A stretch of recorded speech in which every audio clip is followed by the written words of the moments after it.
The trouble started on a quiet Saturday morning, the kind where the sun spills gold across the creek behind my house, and the bees hum like they're gossiping about the flowers.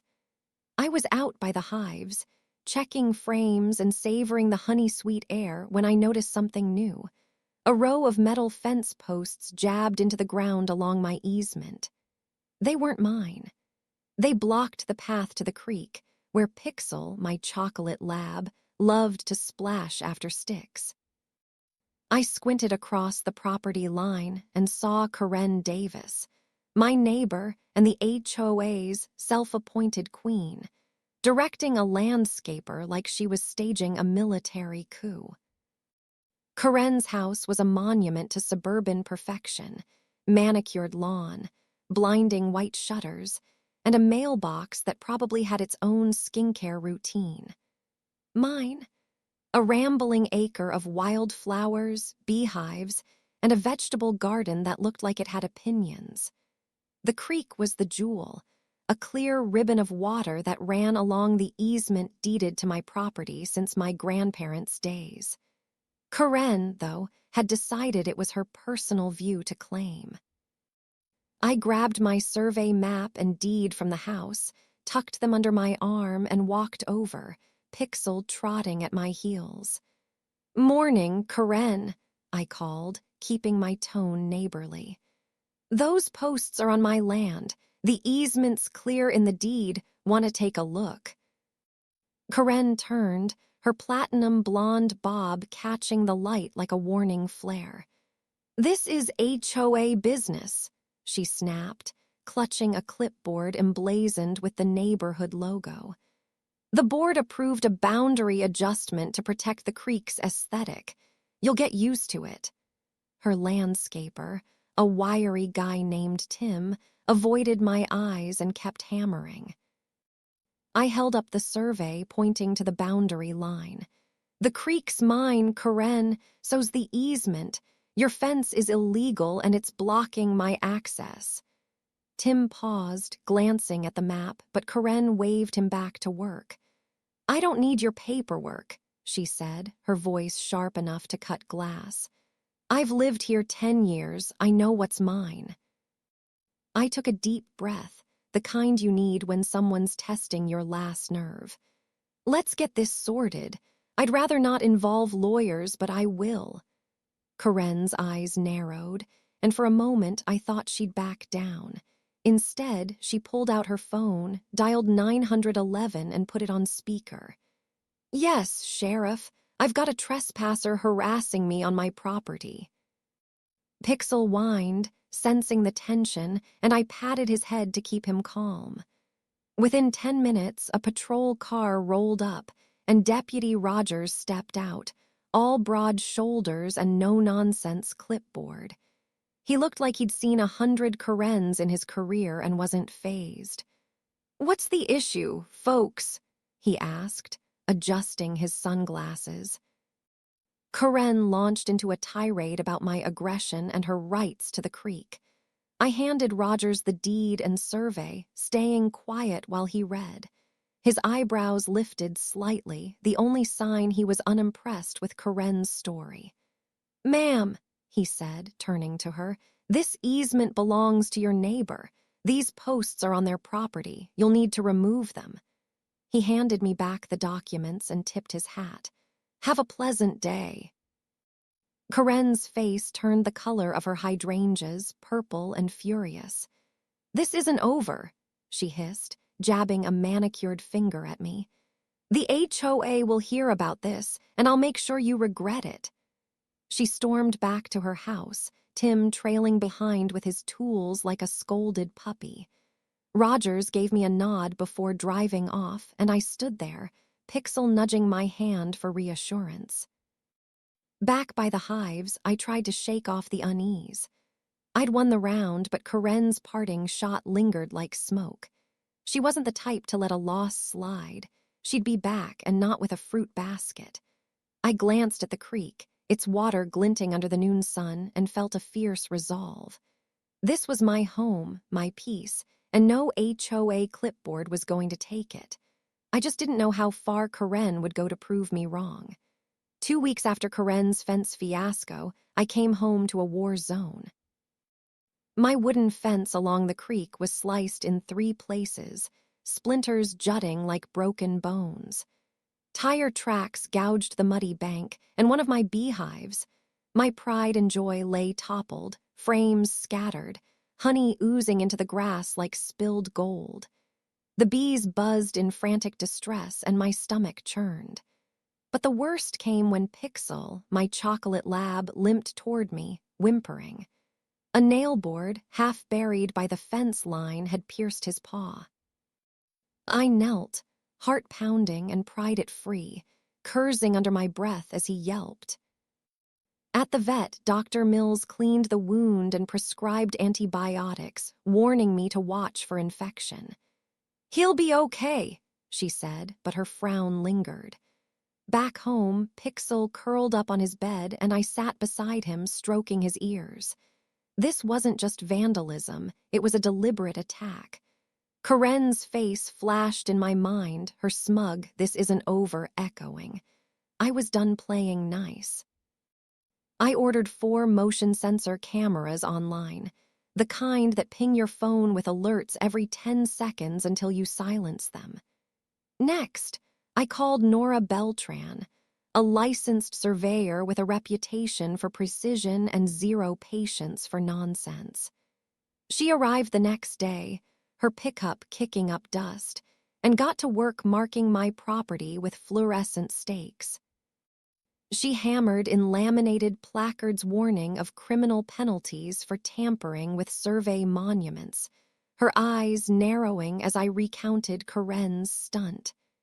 "People like that," Nora said, wiping sweat from her brow, "always trip over their own egos."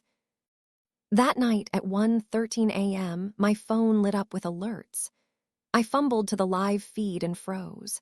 2 figures moved in the moonlight, one tall, wielding bolt cutters, snapping my stakes like twigs, the other shorter, with platinum blonde hair that screamed Karen Davis. They tossed the stakes into the creek, their splashes faint but damning. The tall guy turned, his face catching the light just long enough for a clear shot. I didn't have facial recognition software, but I didn't need it. Deputy Rogers would know him. I called Rogers at dawn, emailing him the footage. By 8 a.m., he was at my door, coffee in hand, watching the video on my laptop. "That's Chandler Reese," he said, shaking his head. "Local troublemaker, in and out of my patrol car since high school." He paused at Karen's image, her scowl unmistakable. "And Ms. Davis, not her smartest move." Rogers moved fast. By noon, he had a warrant for criminal mischief and trespassing. He hit Chandler's place first, body cam rolling. The footage, which I saw later, showed Chandler in sagging pajama pants, swearing he'd been asleep all night. Rogers held up a still from my camera, Chandler mid-grimace, bolt cutters gleaming. "Wanna try that again?" Rogers asked. Chandler clammed up. At Karen's, it was even better. Rogers found my stolen stakes stacked in her garage, next to Nora's laminated placards and a half-empty can of spray paint, neon orange, the same shade now defacing my no trespassing signs. Karen claimed Chandler had borrowed her garage for tools, but Rogers wasn't buying it. "Ma'am, you're on camera," he said, cuffing her. "Let's go." Both were hauled to county jail. Karen, ever the HOA royalty, made bond by lunch, her lawyer already spinning excuses. But Chandler wasn't so lucky. Turns out he was on probation for a 2021 check kiting scheme, and this stunt violated it. The judge slapped him with a no-bond hold pending review. I watched Karen's SUV peel out of the jail lot from my porch, Pixel dawsing at my feet, and felt a flicker of triumph. The bees were still rattled, but I'd rebuild their hive. Karen thought she'd scare me off. Instead, she'd handed me the evidence to bury her. With Karen and Chandler in cuffs, I thought the worst was over. My beehives were still a mess, and Pixel's paw was healing, but the arrests felt like a win. Then my lawyer, Elliot, called me into his office, a cramped space stacked with legal books and coffee mugs. "This isn't just about your fence," he said, sliding a stack of HOA financials across the desk. "We've got something bigger." Elliot had subpoenaed the HOA's records to trace the $3,500 for Karen's illegal gate, the one she'd planted to choke off my creek access. The trail led straight to Chandler Reese, the HOA's bookkeeper, who'd signed a cashier's check from the reserve account. But that was just the start. Elliot's team dug deeper and found a pattern. Checks totaling $46,900 for grounds improvements. That never happened. Phantom landscaping, non-existent irrigation systems, even a community fountain nobody had seen. Some of the money, labeled as consulting fees, had landed in Karen's personal bank account, deposited in neat little sums that screamed money laundering. I sat back, stunned. Karen wasn't just a petty tyrant. She and Chandler were running a scam. "How did they think they'd get away with this?" I asked. Elliot smirked. "Arrogance, and Chandler's not exactly a mastermind." He showed me a check with a neon green approval stamp, the kind you'd see in a cartoon, not a financial record. It was almost funny if it hadn't cost my neighbors thousands. The HOA board, a mix of retirees and overworked parents, was livid. At an emergency meeting in the community center, they pored over Elliot's findings, their faces shifting from shock to fury. Mrs. Patel, who'd always brought me zucchini from her garden, slammed her fist on the table. "That gate was bad enough, but stealing from us, they're done." The board voted unanimously to press charges against Chandler, and Karen's name hung in the air like a curse. Enter Detective Miriam Page from the county's white-collar crime unit.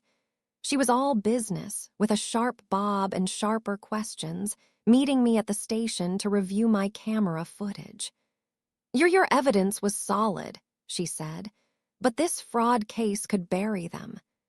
Page seized Chandler's home computer, and it was a goldmine: forged receipts, fake meeting minutes, and a Word template for those ridiculous green approval stamps. Chandler had even saved emails with Karen, plotting to secure my land for the HOA code for their annexation scheme. Every file was another nail in their coffin. Chandler, already sweating his probation violation from a 2021 check-kiting scam, saw the walls closing in. Facing new felony charges and a revoked probation, he cracked like cheap glass. Over a tense meeting with Page and the DA, he agreed to testify against Karen for a reduced sentence.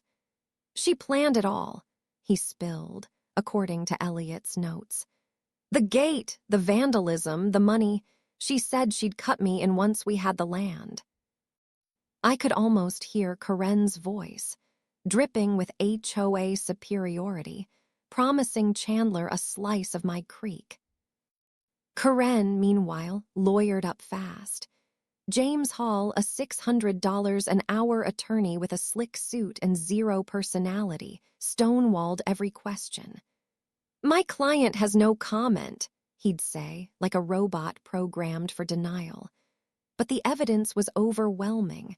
My camera footage, the financials, Chandler's confession, and that damning spray paint can from Karen's garage. Hall could deflect, but he couldn't rewrite reality. Back home, I walked the creek with Pixel, his paw nearly healed, and felt the weight lifting.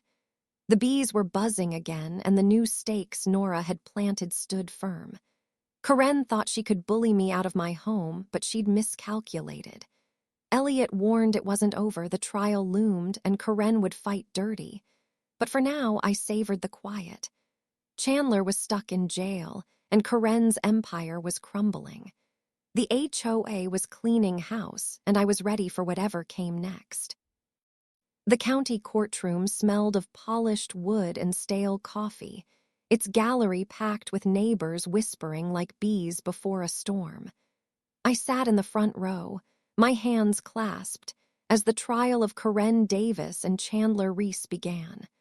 Months of vandalism, fraud, and sleepless nights had led to this, my chance to see justice for my land, my bees, and Pixel's pain. Deputy Rogers gave me a nod from the back, his presence a quiet anchor. I was ready. Chandler had already pled guilty to violating his probation from that 2021 check-kiting scheme, earning an automatic 18-month sentence. Facing new felony charges, conspiracy, theft, and criminal mischief, he'd taken a plea deal, 4 years with parole possible in 2 if he testified truthfully against Karen. He sat at the defense table, pale and twitchy, avoiding Karen's glare. She, in a crisp blazer, looked like she was attending an HOA meeting, not fighting for her freedom.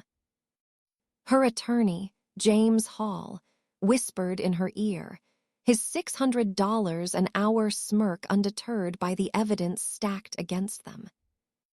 The prosecutor, Ms. Alvarez, was a force, sharp-eyed, her voice cutting through the room like a blade. She opened with my motion sensor footage projected on a screen for the jury. There was Karen, platinum hair glowing in the moonlight, tossing my survey stakes into the creek. Chandler, bolt cutters in hand, grimaced beside her. The gallery murmured, and I caught Mrs. Patel, the HOA board member, shaking her head. Alvarez then laid out the financials.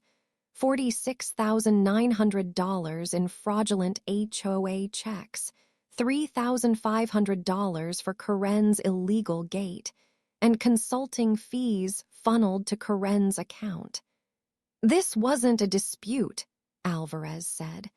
This was a calculated land grab. Chandler's testimony was the turning point. He took the stand, sweat beading on his forehead, and spilled everything. Karen came to me last spring, he said, voice shaky. Said the HOA could annex the creek land if we pushed the neighbor out. She promised me a cut, cash or property, once it was done. He detailed her orders. Cut my fence, smash my beehive, plant the nail board that hurt Pixel. The HOA fraud. Her idea, too, he said. She told me how to fake the invoices, said no one checks the books. The jury leaned forward, scribbling notes. Karen's face stayed stone cold, but her fingers gripped the table. James Hall tried to spin it. He painted Chandler as a lone crook, claiming Karen was an innocent bystander who merely stored his tools. My client was unaware of Mr. Reese's actions, Hall said, gesturing grandly. Alvarez wasn't having it. She played a Ring camera clip from my front porch, showing Karen and Chandler loading rebar into her SUV at 12:47 a.m., the same night my stakes vanished. Hall's objection was overruled, and Karen's composure cracked, her lips pursing like she'd swallowed a lemon. The jury deliberated for 3 hours. When they returned, the foreman's voice was steady. Guilty! On all counts, felony conspiracy, theft, criminal mischief, and misdemeanor trespassing. The gallery erupted in murmurs, and I exhaled, feeling a weight lift. Karen's bond was revoked, her blazer no match for handcuffs. Chandler slumped, already resigned to his fate. At sentencing, the judge didn't mince words.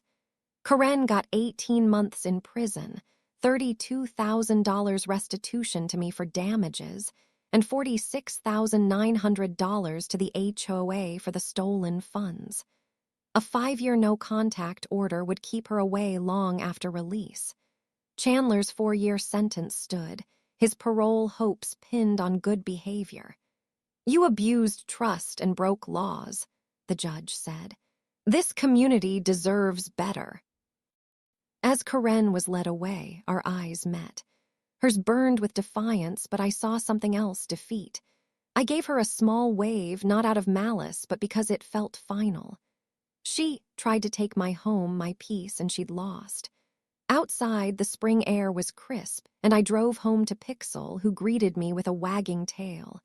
The bees were humming again, their hives rebuilt with the HOA's apology check. The creek sparkled under the sun, untouched by Karen's schemes. That night, I sat on my porch, Pixel's head in my lap, and let the victory sink in. The trial was over, but the real win was my land, my dog, and the quiet I'd fought for. Karen and Chandler were gone, and I was still here. It was enough. The trial's dust had settled, and the creek behind my house sparkled again, free of Karen's fence and her schemes. Pixel, his paw fully healed, bounded through the wildflowers, chasing butterflies like nothing had ever gone wrong. But the scars lingered: splintered fence posts, a battered beehive, and the memory of Karen's glare in the courtroom. I wasn't one for grudges, but I needed more than a guilty verdict to feel whole.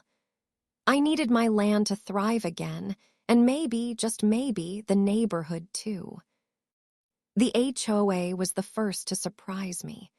After Chandler and Karen's convictions, the board called an emergency election, sweeping out the old guard who'd turned a blind eye to the fraud. Mrs. Patel, my zucchini-gifting neighbor, took the president's seat, her no-nonsense warmth a stark contrast to Karen's clipboard tyranny. At their first meeting, held in the community center's fluorescent-lit room, they invited me to speak. I expected awkward apologies, but instead they handed me a check for $4,500 drawn from Chandler's frozen accounts to rebuild my beehives. "We failed you," Mrs. Patel said, her eyes steady. "This is a start." I nodded, too choked up to say much, and tucked the check into my pocket. It wasn't just money, it was trust, rebuilt one gesture at a time. Back home, I got to work. The disputed strip by the creek, where Karen's posts had once stabbed the earth, became the site of my new greenhouse. I spent weeks hauling glass panes and cedar beams, my hands blistered but my heart light. By June, it stood proud, its windows catching the sunrise, filled with tomato starts and basil seedlings. The bees, my resilient little warriors, buzzed happily in their repaired hives, their hum a soundtrack to my mornings. Pixel, ever my shadow, sprawled in the shade, his tail thumping as I weeded. The land felt like mine again, not just legally, but in my bones. Then came the news that changed everything. Karen's house, foreclosed after her arrest, had a new owner. Sprout Tomorrow, an organic farming nonprofit with a mission to turn empty lots into community gardens. I read their flyer, slipped under my door, and laughed out loud. Karen, who'd weaponized HOA rules to control every blade of grass, would have had a stroke at the idea of her lawn becoming a public patch of kale. The irony was sweeter than my bees' honey. I met Leela Chen, Sprout Tomorrow's coordinator, at the property line. She was young, with a quick smile and a clipboard that felt more like a sketchpad than a weapon. "We heard about your pollinator expertise," she said, gesturing to my hives. "Any chance you'd help us plant native plants?" I hesitated. My days were full with the greenhouse, but her enthusiasm was infectious. "Count me in," I said, and Pixel barked his approval. The first volunteer workday was a revelation. Neighbors I'd barely spoken to showed up with shovels and seedlings, their chatter drowning out the ghosts of Karen's reign. Mrs. Patel hauled compost, her sari tucked for action. Deputy Rogers, off-duty but still in his boots, wrestled with a wheelbarrow, grinning when I teased him about trading his badge for a trowel. Even Tim, Karen's old landscaper, appeared sheepish but eager to help. We tore up her manicured lawn, replacing it with raised beds and rows of milkweed for monarchs. The air smelled of fresh soil and second chances. Over the summer, the garden took shape. Leela and I mapped out pollinator zones, planting sunflowers and lavender that hummed with my bees by August. Kids from the neighborhood painted signs, "Sprout tomorrow, grow together," and strung them along the paths. I taught a workshop on beekeeping, my voice steady as I explained hive frames to wide-eyed volunteers. Pixel, the unofficial mascot, wove through the crowd, earning pets and the occasional dropped sandwich. Karen's property, once a fortress of HOA perfection, was now a living, breathing community hub.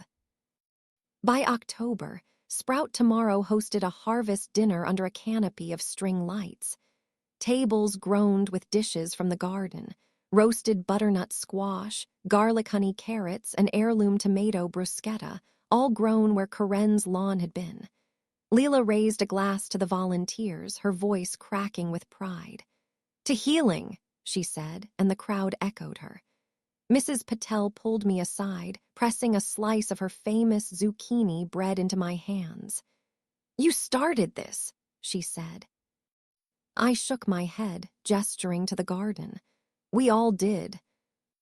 The real capstone came in November. I'd been eyeing Karen's old shed, abandoned in the foreclosure, its wood weathered but solid. With Leela's blessing, I salvaged the beams and got a permit to build a barn on my land. It took weeks, my hands calloused from sawing, but by winter it stood where Karen's fence had once divided us, a sturdy, red-painted structure for tools and dreams. I carved Pixel's place above the door, a nod to my loyal lab, who christened it with a triumphant sprint. As snow dusted the creek, I walked the fields with Pixel, the greenhouse glowing in the dusk. The garden next door slept under mulch, waiting for spring. Karen was a memory, her schemes reduced to courtroom transcripts. The HOA sent monthly updates, transparent and earnest. Sprout Tomorrow planned a spring festival, and I'd already promised to lead a pollinator tour. The neighborhood wasn't perfect, but it was ours, messy, growing, alive. I scratched Pixel's ears, my breath fogging in the cold, and felt something I hadn't in years. Peace. A year after Karen's sentencing, spring painted my land in bursts of green and gold. The creek murmured, the bees danced in their hives, and Pixel, my chocolate lab, raced through the fields, his paw long healed from that wretched nail-board.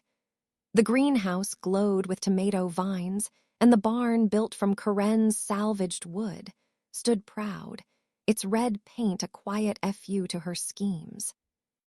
I thought the fight was over, the neighborhood healed. Then a letter arrived, and I realized Karen's shadow wasn't quite gone. The envelope bore a return address I didn't recognize, Elaine Castor, claiming to be Karen's cousin and heir. Her letter was a masterclass in audacity, insisting Karen had granted her a private right-of-way across my land to access the creek. Attached was a deed, typed in Comic Sans, with a notary stamp that looked like it came from a dollar store. I laughed, then groaned. Karen was in prison, but her family was picking up her playbook. I called Elliot, my lawyer, who met me at his cluttered office the next day. He skimmed the letter, snorted, and pulled out Nora Beltran's survey records. "This deed's faker than a reality show," he said, pointing to mismatched parcel numbers. "Give me a week." True to his word, Elliot filed a motion to dismiss, backed by the county's title records and my ironclad easement. Elaine withdrew her claim before the hearing, her lawyer muttering about misunderstandings. I mailed her a polite note, suggesting she check her cousin's track record before trying again. The creek stayed mine, and Pixel celebrated with a splash in its waters. Smaller victories followed. Restitution checks began trickling in from the state's crime victim fund. $58 a month garnished from Karen's prison wages. It'd take decades to cover the $78,900 she owed, but each deposit felt like a pebble in her shoe. More surprising was a letter from Chandler, postmarked from the state penitentiary. He'd earned a paralegal certificate and wrote a shaky apology for the vandalism and fraud. "I was stupid following Karen," he said. Enclosed was a hand-drawn map suggesting spots for an orchard on my land, apple and peach trees he noted for the bees. I didn't trust him, not fully, but the gesture landed softer than expected. I wrote back, brief but kind, mentioning the sunflowers now taller than my barn. No promises, but it was a door cracked open. Meanwhile, Sprout Tomorrow's garden on Karen's former property bloomed into something extraordinary. Leela Chen, the nonprofit's coordinator, had turned the once-manicured lawn into a patchwork of raised beds, buzzing with pollinators and volunteers. I'd signed on as a consultant, mapping out native plants like milkweed and coneflowers to draw monarchs and my bees. Leela's energy was relentless. She'd text me at dawn with ideas for compost systems or trellises, her enthusiasm pulling me deeper into the project.